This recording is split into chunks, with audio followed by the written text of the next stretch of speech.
예, 여러분 반갑습니다. 어반입니다. 오늘은요, 뻑가 이야기를 한번 해보려고 합니다. 요새 뻑가 앞에 붙는 수식어가 그거지. 살인마라는 그런 수식어가 굉장히 많이 붙고 있고, 많은 레카 유튜버들이 뻑가를 저격을 하고 있는데, 근데 신기하게도 뻑가한테는 딜이 별로 안 박히고 있어요. 그죠? 굉장히 안 박히고 있단 말이야. 그래서 이 신기한 현상에 대해서 항상 유튜버는 팔이 목숨이다라고 어반이 말했는데, 어째서 이런 일들이 일어나고 있는지에 대해서 제가 제 나름대로 정리를 해서 얘기를 해본 시간을 가져보려고 합니다. 서론 물론 제끼고 결론부터 얘기하자면 크게 이유는 두 가지가 되는 것 같습니다. 그래서 첫 번째는 명분이야. 내가 늘상 강조하는 명분이 되게 중요하다고 하잖아. 대부님 명분이 중요하다 아닙니까? 이런 명분인데 잼미의 사건이 이렇게 비극적인 결말로 가기까지에는 굉장히 많은 공모자들이 있었다는 거지. 굉장히 많은 가해자들이 있었다는 건데 이거를 뻑가만의 잘못으로 몰아가기에는 굉장히 설득력이 떨어진다는 거죠. 그래서 맨 처음 그 시발점을 끄는 건 누군지는 확실히 알고 있어. 여러분 그게 감스타하고 남순이하고 외지레였잖아. 그래서 지금 봐도 되게 얼탱이 없는 게 물론 뭐 소위 남자들은 그 딸감이라고 하냐. 딸감 딸감이란 단어인데 근데 그거를 방송에서 물어본 거야. 그리고 걔네들이 핫바리 애들도 아니고 몇백만씩 되는 애들인데 걔네들이 잼미란 유튜버를 가지고 야 너 잼미 생각하면서 잼미를 딸감으로 썼지? 이런 식으로 물어보는데 거기서 당연하지라고 얘기를 한 거야. 어떻게 보면 이때부터 그 나비 효과의 시작이라고 볼 수 있겠지. 물론 잼미의 떡상이 시발점이기도 한데 근데 항상 이게 팬덤 중에서 가장 악질적인 팬덤이 어디야? 아프리카 애들 팬덤이 제일 악질적이란 말이야. 그런 게 있단 말이야. 그러다 보니까 이게 내실 없는 성장이라고 해야 되나? 굉장히 트러블 메이커들이 엄청 많이 달라붙게 되고 악플도 어쩔 수가 없는 것들이고 공격도 당하게 되고 그렇게 된 거죠. 그러다가 이미 충분히 커진 상황에서 잼미의 뭐 일거수일투족 하나의 사람들이 태클을 걸 때쯤에 잼미 뭐 꽃가임 사건이라든가 힘조 2기 이런 게 걸렸잖아. 그치? 이런 게 터졌잖아. 그래서 그다음부터 이제 페미몰이 사냥이 시작된 거지. 여기에 앞장섰던 건 뭐 임방겔, fem코 여러 애들이 있잖아. 근데 실질적으로 잼미 이 사건의 가장 트리거가 됐던 건 잼미 시청자들인 것 같아. 내가 봤을 때는 실제로 잼미 시청자들을 보면 굉장히 질이 안 좋아. 채팅 같은 거 가서 본 사람은 알겠지만 진짜 이상한 애들 많단 말이야. 근데 문제는 뭐냐면 그 잼미가 죽기 전에도 그 거북이 가지고 이제 영상 찍은 게 있잖아. 이 거북이를 살까요 죽일까요 이랬는데 다들 죽여 이러잖아. 그래서 잼미가 역정내서 이 거북이는 여러분들 때문에 죽는 거예요 이렇게 얘기를 하는데 그런 사건이 어떻게 보면 더 큰 트리거라고 볼 수 있는데 실제로 잼미 라방에는 진짜 희한한 애들이 많았거든.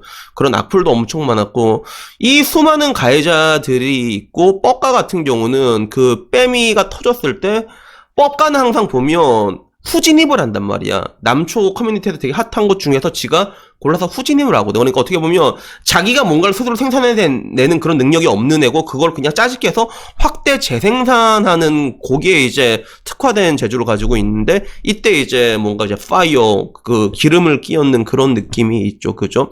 그게 터져가지고 이까지 오게 된 거야. 그러니까 나는 사실 그런 생각도 가지고 있어. 잼미 방송을 보면 알겠지만 잼미가 되게 여려. 애가 되게 여리단 말이야. 그리고 여린 사람은 유튜브 이런 거 하면 안 돼. 그래서 나도 유튜브 하면서 그 지금까지 임펠담 보낸 애가 650명 정도 되거든. 다 나한테 비아냥거리고 악플당한 애들이란 말이야.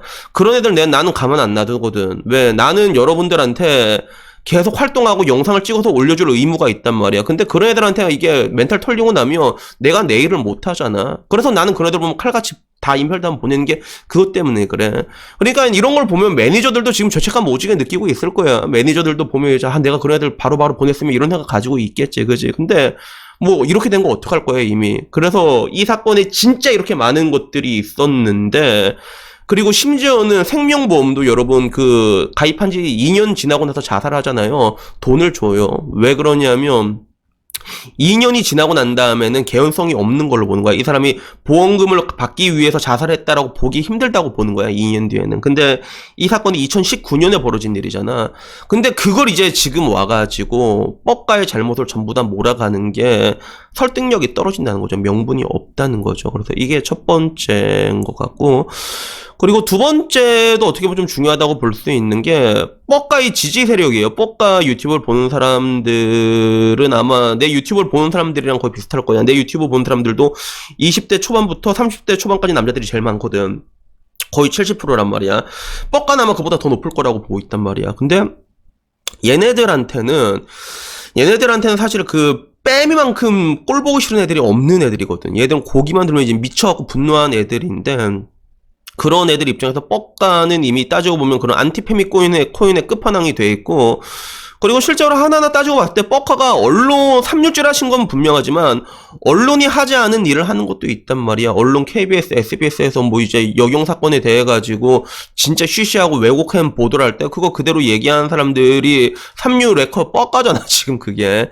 그런 것들도 있고, 결국에는 사냥이 끝나야지 개를 잡아먹든가 하는데 사냥이 아직 끝나지가 않았거든. 그들 입장에서는 뻑가는 필요한 사냥개가 돼 있는 거야. 그리고 따지고 보면 이제 데일 카네기의 인간관계론에도 나오는 그런 거 있지. 가장 핵심이 뭐야? 중요한 사람이 되라고 하잖아. 그러니까 그런 관점에서 뻑가는 이미 뻑가 구독자들에게 중요한 사람이 돼 있는 거야. 그러니까 지금 이 사건이 빵 터졌는데도 하루에 1만 명 빠지던 한 2만 명 빠졌나? 그 다음에 안 빠지는 거야. 그래서 나도 라디오 방송에서 이건 많이 안 빠질 거다라고 얘기했는데 내가 생각한 것보다 너무 안 빠지는 거야. 그래도 난 못해도 야 그래도 한 5만에서 10만은 빠질지 생각했는데 2만밖에 안 빠지더라고. 결국엔 이제 거기에 대한 가장 큰 이유 두 가지가 아까 말했던 그 이유라고 볼 수 있는 거죠. 그래서 요 사건에 대해서 되게 재밌는 거는 뭐냐면 사실 난 이 사건 보면서 제일 먼저 생각났던 게 영화 분노의 윤리학이라는 영화가 생각이 나더라고. 그 영화 내용이 뭐냐면 지금 와서 보면 그 조진웅과 이재훈이 같이 나오는 참 보기 드문 영화인데 거기 보면 이재훈은 한 여자 집안에 들어가지고 막 몰카 설치하고 도찰하는 나쁜 경찰로 나오고 변태 경찰로 나오고 조진웅은 여자한테 등에 빨대 꼽아가지고 이제 쪽쪽 빨아면 악덕 포주로 나오고 그리고 한 여자가 죽는데 실제로 그 여자를 죽인 건 그 여자의 전 남자친구거든. 근데 이 세 명이 한 자리에서 만나게 돼. 삼자 대면을 하게 된단 말이야. 아주 골 때리는 상황에서. 근데 거기서 전부 다 어떤 얘기를 하냐면 나는 잘못이 없다라고 얘기를 해. 그리고 흡사 지금 이 잼미의 사건 이후에 일어나는 모습들이 다 똑같더라고. 뭐 팸코나 아니면 DC 이런 데는 전부 다 아가리 여물고 있고 그지? 누구도 내가 잘못했다라고 얘기하고 있지 않잖아. 그지? 그렇게 많은 가해자들이 있었는데 그지?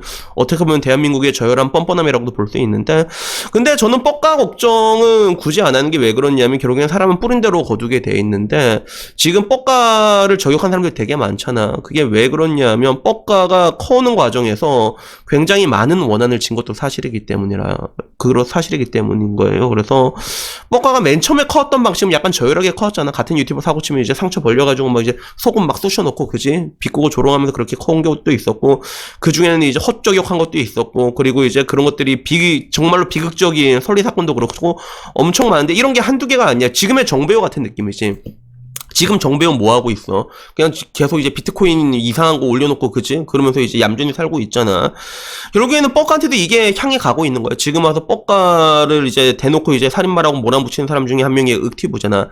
윽튜브 입장에서도 그게 말이 안 된다는 걸 알 거야. 근데 걔가 왜 그렇게 살인자라고 몰아붙이냐면 윽튜브는 뻑가한테 원한이 많거든. 일단은 뻑가가 있는 원래 그 레카 대장의 자리가 원래 윽튜브의 자리였단 말이야. 근데 그거를 이제 왕이 찬탈이 일어났잖아. 그치? 그리고 그때 뻑가가 또 이제 오지게 패섰지. 그치? 그것도 있는데, 뻑가가 원하는 진 사람은 윽튜브뿐만이 아니라는 거예요. 굉장히 뻑가가 적이 많아, 지금. 굉장히 많단 말이야. 알게 모르게 뭐 저격한 사람도 되게 많죠. 호주노예부터 시작해가지고, 참피디 형님도 뻑가 오지게 벼르고 있단 말이야.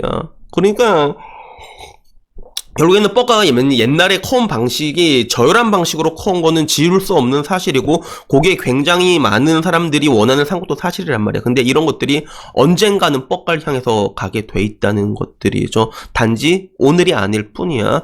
그래서 결론을 말하자면 딱 이 정도인 것 같아요. 뻑가가 지금 와서도 매장을 당하지 않는 거는 뻑가의 지지자에게 뻑가는 중요한 사람이 되어 있고 그리고 이런 이 사건을 뻑가 하나만의 잘못으로 몰아가기에는 그 근거가 많이 부족하다. 완벽하다. 이 두 개가 굉장히 큰 건데 이 두 개가 우리 인생에서 굉장히 중요한 교훈이 될 수 있다는 거죠. 첫 번째, 원한지지 마라. 두 번째, 타인에게 중요한 사람이 되라. 이 두 개는 굉장히 중요한 가르침이가 그런 게 인생 교훈이 되는 것 같기도 합니다. 그래서 여튼 뭐 오늘은요, 저도 그냥 뻑가 얘기나 한번 해봤고요. 여튼간에 여러분들도 뻑가처럼 남들한테 원하는 지지 말고 그냥 필요한 사람만 되면 얼마나 좋아, 그치? 그래서 그런 훌륭하신 분이 되셨으면 하는 마음에 오늘 영상을 찍었습니다. 여튼 뭐 오늘 이야기는 여기까지고요. 다음엔 조금 더 좋은 이야기로 찾아뵙도록 하겠습니다. 이상입니다. 감사합니다.